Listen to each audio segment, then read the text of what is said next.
দেখেন কি কয়, দেখেন। আমরা সবুজ লাইটের কথা শুনে আমরা দুইবার শেখা গেছি। তিনবারের মধ্যে আমরা এর বদরকালী বেসিকে লাভ দিয়ে আত্মহত্যা করবো।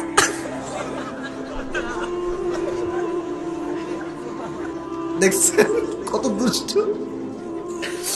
আমরা বলতেছি যে বাবা আমরা আসতেছি, আমরা আকাশে আছি, একটু পরে ল্যান্ড করব। তো আমাদের আবার একটা ওই কি লাইট একে বলে, লেজার লাইট, এটা মারলে আপনার অনেক দূরে আলোটা যায়।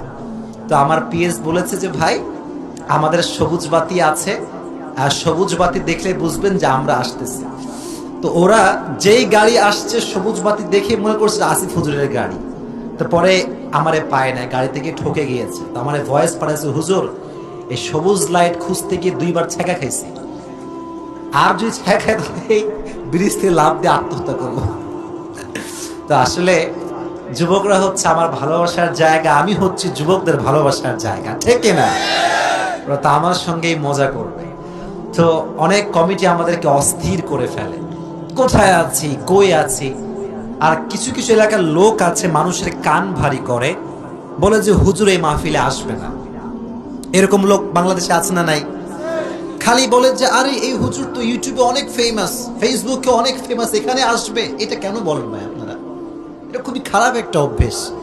এবং আমি অনেক মাহফিলে যাই উত্তরবঙ্গে, এখানে মানুষজন, যুবকরা আয়োজন করে মাহফিলের, এদের কান ভারী করে অবস্থা খারাপ করে দেয়, বলে না অসম্ভব, আসিফ হুজুর এখানে আসবেই না। তা আমি কি হয়েছে, আহামরি কিছুই তো আমি না। আমার কথা, একটা মাহফিলে লোক 1 লাখ হোক কিংবা 10 জন হোক, 1 লাখ হলেও যেমন কথা হবে, 10 জন হলেও তেমন কথা বলতে হবে, ঠিক না বল? আমাদের ট্রেন্ড চেঞ্জ করতে হবে, চিন্তাধারা চেঞ্জ করতে হবে। আর সবচেয়ে বড় বিষয়টা হচ্ছে এই কক্সবাজার, এটা এমন একটা জায়গা যেই জায়গার মাহফিলের ডেকোরেশন বাংলাদেশের টপ লেভেলের ডেকোরেশন, আলহামদুলিল্লাহ পড়া। ভালো জায়গা মাহফিলের জন্য। এই জন্য আমরা আসবো আপনাদের কাছে, কোন রকম বিশৃঙ্খলা করবেন না, মানুষের কান ভারী করবেন না, কমিটির চাপের মধ্যে থাকে এই কাজগুলো করলে। এই জন্য আল্লাহ তাআলা আমাদের সবাইকে সঠিক বুঝ দান করুক, সকলেই পড়া আমিন। এবং যে যুবকগুলো এত কষ্ট করে আয়োজন করেছে, আপনারা সবাই এই আয়োজন দেখে খুশি না বেজা? ওদের জন্য সবাই মন খুলে দোয়া করবেন তো ইনশাআল্লাহ। আমি প্রথমে ওদের জন্য দোয়া করি মন খুলে, আল্লাহ তাআলা ওদেরকে নেক হায়াত দান করুক, পড়া আমিন। ওদের মাধ্যমে আল্লাহ তাআলা ইসলামের কাজকে আঞ্জাম করার তৌফিক দান করুক, সকলে পড়া আমিন।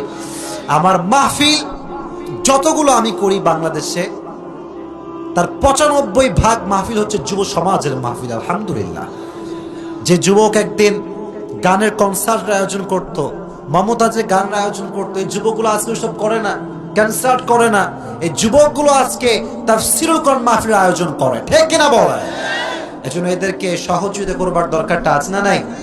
আমি দোয়া করি আল্লাহ তাআলা প্রত্যেকটা যুবকদেরকে নেক হায়াত দান করুক এবং ইসলামের জন্য কবুল এবং মঞ্জুর করুন, সকলেই মন খুলে পড়া আমিন।